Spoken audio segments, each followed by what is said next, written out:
మోకాల నొప్పులకు ఎటువంటి సర్జరీ లేకుండా ఎపియాన్ పెయిన్ క్లినిక్ అందిస్తున్న అత్యాధునిక చికిత్స. నమస్తే, వెల్కమ్ టు సుమన్ టీవీ. ప్రస్తుతం మనతో పాటు ప్రముఖ వైద్యులు డాక్టర్ కిరణ్ గంగా ఉన్నారు. వారితో మాట్లాడదాం. డాక్టర్ గారు నమస్తే అండి. నమస్కారం అమ్మా. ప్రత్యేకంగా డయాబెటీస్ ఉన్న వాళ్ళు మెట్ఫార్మిన్ ఈ టాబ్లెట్ వాడవచ్చా, వాడితే ఏం జరుగుతుంది, ఇవి చాలా మందికి ఒక క్వశ్చన్స్, డౌట్స్ అని అనుకోవాలి. కామెంట్స్ రూపంలో అడిగారు కూడా. సో ఏం చెప్తారు? It is a very important medication అండి. అది మన డయాబెటీస్ వైద్యంలో ఒక బ్యాక్ బోన్ లాంటి మెడిసిన్. రెండోది సైడ్ ఎఫెక్ట్స్ అనేది ఆల్మోస్ట్ నిల్. మెట్ఫార్మిన్ 20, 30, 40 సంవత్సరాలుగా వాడుతున్న పేషెంట్స్ని ఎంతోమంది చూసాం. ఆరోగ్యంగా, క్షేమంగా, సుఖంగా, అద్భుతంగా ఉన్నారు వాళ్ళు. డోసెస్ ఉంటాయి సార్ ఇందులో, అంటే ఎలా? అవునండి, జనరల్గా 250 mg, 500, 850, 750, 1000 అలా ఉంటుంది. పర్ డేకి ఇండియన్స్కి మనం 2000 వరకు ఇస్తాం. అంటే వాళ్ళ బరువుని బట్టి, షుగర్ లెవెల్స్ని బట్టి. కొంతమంది 3000 అంటే 3 grams వరకు కూడా వాడతాం అనమాట. It depends. మెట్ఫార్మిన్ అనేది చాలా అద్భుతమైన మెడికేషన్. అది ఈవెన్ డయాబెటీస్ అనే కాదు, వెయిట్ ఎక్కువగా ఉంటే ప్రీ డయాబెటిక్స్లో కూడా మనము సలహా ఇస్తాము. అంతేకాకుండా పీసీఓడిస్ ప్రాబ్లమ్స్ ఉన్నవాళ్ళు, లేకన్నా ఉంటే ఇన్సులిన్ రెసిస్టెన్స్ ఉండి యంగ్స్టర్స్, లేడీస్లో ఫర్టిలిటీ ట్రీట్మెంట్కి వెళ్తున్న వాళ్ళకి కూడా గైనకాలజిస్టులు మెట్ఫార్మిన్ని కామన్గా ఇస్తూ ఉంటారనమాట. కాబట్టి it is a wonderful medication. కొంతమందికి చాలా తక్కువ సంఖ్య, కొంతమందికి మెట్ఫార్మిన్ ఇంటాలరెన్స్ ఉంటుంది. అంటే సార్ అంటే ఎలా ఉంటుంది? అది మెట్ఫార్మిన్ సైడ్ ఎఫెక్ట్ కాదు, ఇంటాలరెన్స్. వాళ్ళకి మెట్ఫార్మిన్ పడదు. అది వేసుకుంటే వాళ్ళకు కొంచెం అజీర్తి, అరుగుదల ఇబ్బంది, లూజ్ మోషన్స్. ముఖ్యంగా మాత్ర వేసుకుంటే లూజ్ మోషన్స్. అంటే ఆ మెట్ఫార్మిన్ వాళ్ళకి పడదు, సైడ్ ఎఫెక్ట్ కాదు. అది వాళ్ళకి సెట్ అవ్వదు ఆ ట్యాబ్లెట్, అంతే. అది ఒక 300 పీపుల్లో ఒకరిద్దరు ఉంటారు. అలాగా మనం పొరపాటును మర్చిపోయి అది ఇచ్చామనుకోండి, మళ్ళీ 10 రోజుల్లో సార్ మొన్న మాత్ర ఇచ్చారు సార్, నాకు లూజ్ మోషన్స్ అవుతున్నాయి అని చెప్పేసి కంపల్సరీగా మళ్ళీ తిరిగి వస్తారు. మనం దాన్ని నెగ్లెక్ట్ చేయకుండా అండర్స్టాండ్ చేసుకుంటే పేషెంట్కి ఇమీడియట్గా మళ్ళీ మనం దాన్ని మార్చి వేరే మాత్రలు ఇస్తాం. సో ఇదివరకు ఏంటంటే మెట్ఫార్మిన్ అలాగ వాడలేని పేషెంట్స్కి చాలా కష్టంగా ఉండేది వైద్యం చేయటం. ఇన్సులిన్ వాడాల్సిన అవసరం కూడా వచ్చేది. ప్లస్ ఆల్రెడీ కొంచెం వెయిట్ ఎక్కువగా ఉన్న వ్యక్తి అనుకోండి, మెట్ఫార్మిన్ సెట్ అవ్వట్లేదు అనుకోండి, అతని వెయిట్ ఇంకా పెరిగిపోయేవాళ్ళు వేరే మాత్రలతో. సో మెట్ఫార్మిన్ ఎవరికైనా పడకపోతే మాకు చాలా కష్టంగా ఉండేది వైద్యం చేయటం. బట్ ఇటీవల మనకు గత 10-5 సంవత్సరాలలో ఇంకొక న్యూ క్లాస్ ఆఫ్ డ్రగ్స్ వచ్చాయి. సో వాటి ద్వారా ఏంటంటే మెట్ఫార్మిన్ పడకపోయిన పేషెంట్కి ఈ మెడిసిన్స్ని ఇచ్చి ఆ మెట్ఫార్మిన్ లాంటి బెనిఫిట్ని వీళ్ళకు కలిగించగలుగుతున్నాం. కాబట్టి we are happy with the new molecules ఏదైతే కొత్తగా మనకి మార్కెట్లోకి అందుబాటులోకి వచ్చినాయి.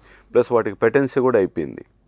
కాబట్టి ఇప్పుడు భారతదేశంలోనే వాటిల్ని మంచి కంపెనీస్ మంచి క్వాలిటీ రూపంలో వాటిని తయారు చేయగలుగుతున్నారు. అవును, ప్లస్ వాటి క్వాలిటీ కూడా చాలా బాగుంది. ఇప్పుడు ఏది ఇండియాలో మ్యానుఫ్యాక్చర్ అయ్యేటివి చాలా బాగున్నాయి క్వాలిటీ. అండ్ ప్రైస్ బాగా తగ్గింది. ఆల్మోస్ట్ సగంలో సగం ప్రైస్ తగ్గిందని చెప్పొచ్చు. అంటే డాక్టర్ గారి సలహా మేరకే వేసుకోవాలా మెట్ఫార్మిన్? కంపల్సరీ అండి, ఎలా అండి అసలు? కంపల్సరీ. ఏ మెడిసిన్స్ అయినా కూడా ప్రాపర్ ప్రిస్క్రిప్షన్తోనే వాడుకోవాలి.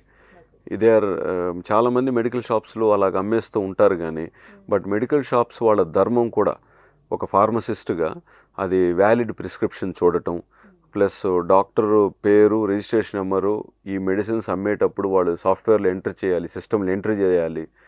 తర్వాత ఇవి చాలా ఇంపార్టెంట్. ఇప్పుడు మీకు యూఎస్లో అనుకోండి, ఈ మెడిసిన్స్ మెట్ఫార్మిన్ కానివ్వండి, ఏ మెడిసిన్ అయినా ఏ డాక్టర్ రిజిస్ట్రేషన్ నెంబర్తో అమ్ముడుపోతున్నాయి, ఏ క్వాంటిటీతో అమ్ముడుపోతున్నాయి, వినియోగదారులు ఎవరు, అన్ని రికార్డు ఉంటుంది.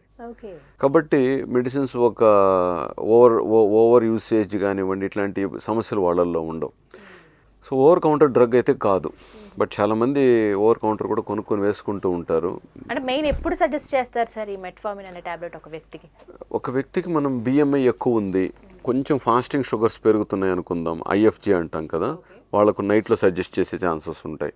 లేదా తిన్న తర్వాత కాస్త పోస్ట్ ప్రాండిల్స్ పెరుగుతున్నాయి, లేదా HbA1c జస్ట్ 7.5, 8 ఉంటుంది, బిఎంఐ 25, 26, 28 అలా బిఎంఐ ఉంటుంది అనుకుందాం.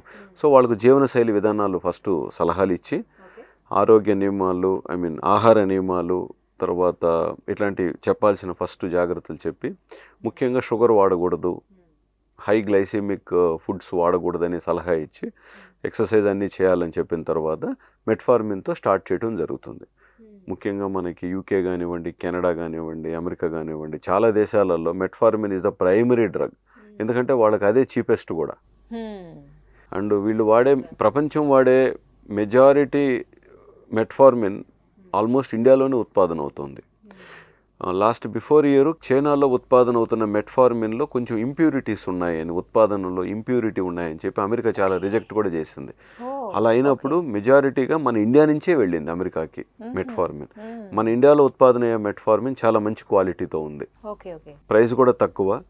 ప్లస్ ఈ మెట్ఫార్మిన్ మనకి దాదాపు ఒక 15-20 ఇయర్స్గా సస్టైన్ రిలీజ్లో కూడా దొరుకుతుంది. కాబట్టి ఇదివరకు ఉన్నంత మెట్ఫార్మిన్తో ఎవరికైనా ఇబ్బంది ఉంటే ఈ సస్టైన్ రిలీజ్డ్ ఫార్ములాతో ఉన్న మెట్ఫార్మిన్తో చాలా వరకు ఇబ్బంది తగ్గింది, టాలరెన్స్ అనేది పెరిగింది, బాగుందన్నమాట. కాకపోతే ఎవరికైనా ఆల్రెడీ అసిడిటీ ప్రాబ్లమ్స్ ఉన్నాయనుకోండి, సో కొంచెం డోసేజ్ చూసుకొని ఇవ్వాలి వాళ్ళకి. ప్లస్ వాళ్ళకు పేషెంట్కి కూడా అసిడిటీ దేనివల్ల వస్తుంది, ఫుడ్డా లేకుండా ఉంటే నిజంగా ప్రాబ్లం ఉందనేది కూడా చూసుకొని, ఒక ఎక్కువగా స్పైసీ ఫుడ్, ఆయిలీ ఫుడ్ వల్ల ఉంటుంది కదా, అవన్నిటిని రెస్ట్రిక్షన్స్ అనేటివి మనం చేసినప్పుడు వీళ్ళకి బెనిఫిట్స్ ఎక్కువ ఉంటాయి. ఏజ్ లిమిట్ ఉంటుందా సార్? కంపల్సరీ ఏజ్ తర్వాతే ఈ మెడిసిన్? అవునండి, మంచి క్వశ్చన్ అడిగారు. టైప్ 1 డయాబెటిక్స్లో వాళ్ళకి బిగినింగ్లో ఇవ్వకూడదు. అండ్ ఈవెన్ హై షుగర్స్ పేషెంట్స్కి కూడా షుగర్ లెవెల్స్ని ఫస్ట్ సరైన పద్ధతిలో కంట్రోల్ చేసి, ఇప్పుడు ఇన్సులిన్ అవసరం ఉంది అనుకుందాం ఒకరికి, ఆ కొద్ది రోజులు ఇన్సులిన్ ఇచ్చి షుగర్ కంట్రోల్ చేయాలి. తర్వాత మెట్ఫార్మిన్ మంచిగా పనిచేస్తుంది. బిగినింగ్లో హై షుగర్లో ఉన్న పేషెంట్కి మెట్ఫార్మిన్ ఇస్తే కొన్ని సందర్భాలలో వాళ్ళకి లాక్టిక్ అసిడోసిస్ వచ్చే ఛాన్సెస్ ఉన్నాయని కూడా సిట్యువేషన్స్ ఉన్నాయి. బట్ చాలామంది డాక్టర్స్ ప్రాక్టికల్గా అది చూసి ఉండరు, ఎందుకంటే ఇప్పుడున్న దీంట్లో. బట్ గతంలో అంటే ఒక 35-40 ఇయర్స్ బ్యాక్ మరీ హై షుగర్స్ ఉన్న పేషెంట్కి వీళ్ళు ఇలాంటి క్లాస్ ఆఫ్ డ్రగ్ ఇవ్వటం వల్ల వాళ్ళకు కొంచెం ప్రాబ్లమ్స్ అయినాయని ఉన్నాయి అన్నమాట, థియరీస్లో ఉన్నాయి. బట్ ప్రాక్టికల్గా అలాంటి సిచ్యువేషన్స్ రాకుండా కూడా మనం జాగ్రత్త పడతాం. సో అందుకని హై షుగర్స్ 400, 500, 600 ఉన్నప్పుడు కొన్ని మాత్రలతో షుగర్స్ తగ్గుతాయని మనకు తెలిసినప్పటికీ, కొన్ని డైట్ స్ట్రిక్ట్గా చేసి కూడా షుగర్స్ తగ్గగలుగుతాయని తెలిసినప్పటికీ, ఆ బిగినింగ్ కొన్ని డేస్ ఇన్సులిన్ ఇవ్వడానికి మనం సలహా ఇస్తాం. ఆ ఇన్సులిన్ ఇచ్చినప్పుడు ప్యాన్క్రియాస్కి లోడ్ పడదు. రెండోది కిడ్నీ, లివర్ సేఫ్ సైడ్, డీకేఏ ప్రమాదం ఉండదు, డయాబెటిక్ కీటోఅసిడోసిస్ ప్రమాదం ఉండదు. సో ఈ మన బ్లడ్లో కీటోన్ బాడీస్ ప్రొడ్యూస్ అయితే లివర్ డ్యామేజ్ అవుతుంది, లివర్ ఎంజైమ్స్ పెరుగుతాయి అంటాం. ఈ అన్ని డ్యామేజెస్ నుంచి పేషెంట్ని మనం ఈజీగా కాపాడచ్చు.